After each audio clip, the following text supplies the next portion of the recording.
Welcome to on my YouTube channel. आज हम पढ़ रहे हैं फ्लेमिंगो बुक का फर्स्ट चैप्टर जिसका नाम है लास्ट लेसन, जिसके ऑथर अल्फोंसे डॉटेट हैं। अल्फोंसे डॉटेट ने उन दिनों की बात की है जब फ्रेंको प्रूशियन वॉर हो रहा था। ये वॉर 1870 में चालू हुआ और 1871 में समाप्त हुआ। इसमें प्रूशिया की जीत हुई और प्रूशिया ने फ्रांस के 2 डिस्ट्रिक्ट एल्सिस और लॉरेन पे कब्जा कर लिया। इंट्रो कुछ इस प्रकार है। एक दिन बर्लिन से ऑर्डर आता है और एल्सिस और लॉरेन के फ्रेंच बोलने वाले लोगों पर ज़बरदस्ती जर्मन भाषा थोपी जाती है। अल्फोंसे डॉडेट ने इस कहानी में एल्सिस के लोगों पर इस ऑर्डर का क्या प्रभाव पड़ता है उसके तो कहानी की शुरुआत एक लड़के से होती है जिसका नाम है फ्रेंच। वो बताता है कि वह उस सुबह पाठशाला के लिए काफ़ी देरी से चला। वह अपने अध्यापक मिस्टर हैमिल से काफ़ी डरा करता था। वह उन लोगों से पार्टिसिपल्स के बारे में प्रश्न किया करते थे। फ्रेंच को पार्टिसिपल्स के बारे में पहला अक्षर भी नहीं आता था। वह उनके डंडे से भी डरा करता था। मिस्टर हैमिल बहुत ही खड़ूस टाइप का टीचर था। वह अपनी भुजा के नीचे एक डंडा रखा करता था। उसने इस परिस्थिति से बचने के लिए दूर भागने और दिन को बाहर बिताने के बारे में विचार किया। मौसम काफ़ी गर्म और चटकीला था। चिड़ियाओं की आवाज़ें आ रही थी, लेकिन फिर विचार करने पर उसने दूसरा ही फैसला किया। वह जल्दी ही पाठशाला चला गया। जैसे ही फ्रेंच टाउन हॉल के सामने से गुजरा, उसने देखा बुलेटिन बोर्ड के सामने काफ़ी भीड़ है। पिछले 2 सालों से सारी बुरी खबरें वहीं से आई थी। लोगों को हारी हुई लड़ाई और दूसरी तरह की महत्वपूर्ण सूचनाएं सभी वहीं से मिल रही थी।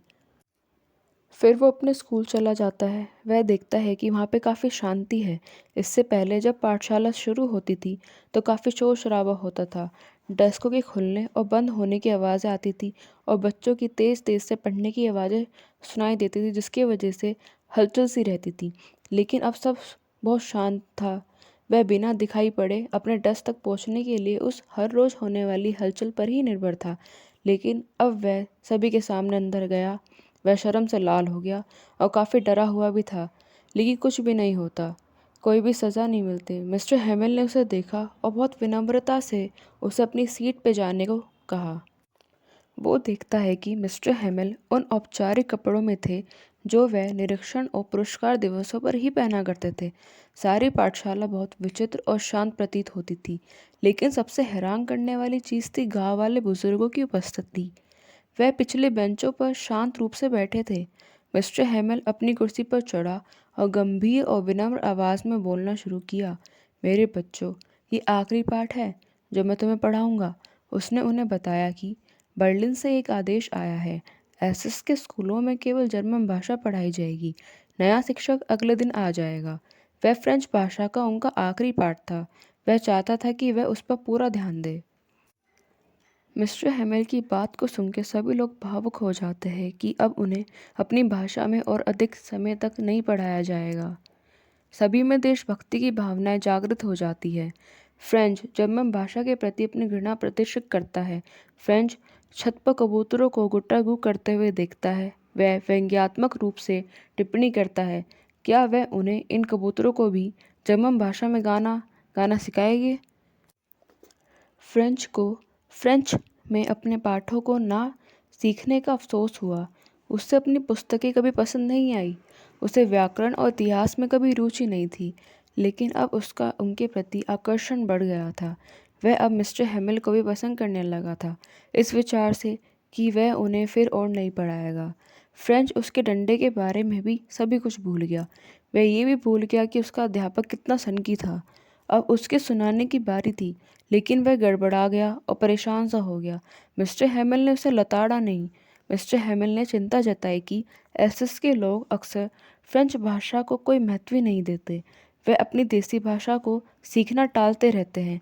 फ्रेंच ही केवल एकमात्र अपवाद नहीं था, बहुत से अन्य लोग भी इस बात के लिए अपराधी थे। उसने घोषणा की कि फ्रेंच भाषा संसार की सबसे सुंदर भाषा है। ये सबसे अधिक स्पष्ट और तर्कपूर्ण है। उन्हें इसे अपने अंदर बचाकर रखना चाहिए और इसे कभी भी नहीं भूलना चाहिए। ऐसा प्रतीत होता था जैसे जाने से पहले मिस्टर हैमिल ने उन्हें सब कुछ जो वह जानते थे दे देना चाहते थे। अचानक गिरजाघर की घड़ी ने 12 बजाए। उनकी खिड़कियों के नीचे प्रूशिया के सिपाहियों की तुरहियों की आवाज़ सुनाई पड़ी। मिस्टर हैमिल बहुत पीले पड़ गए और अपनी कुर्सी पर खड़े हो गए। उन्होंने कुछ बोलने का प्रयत्न किया, परंतु किसी चीज़ ने उन्हें रोक सा दिया। वह बोल नहीं पाए। फिर वह ब्लैकबोर्ड की ओर मुड़ते हैं और एक चौक का टुकड़ा लेकर जितना बड़ा हो सकता उतना बड़ा वह लिखते हैं, फ्रांस अमर रहे। फिर बिना कोई शब्द कहे वह उनकी ओर अपने हाथों से इशारा करते हुए कहते हैं, स्कूल को भंग किया जाता है, आप जा सकते हैं। ये चैप्टर यहाँ पर ख़त्म हो जाता है। आशा है आप सभी को पसंद आया होगा।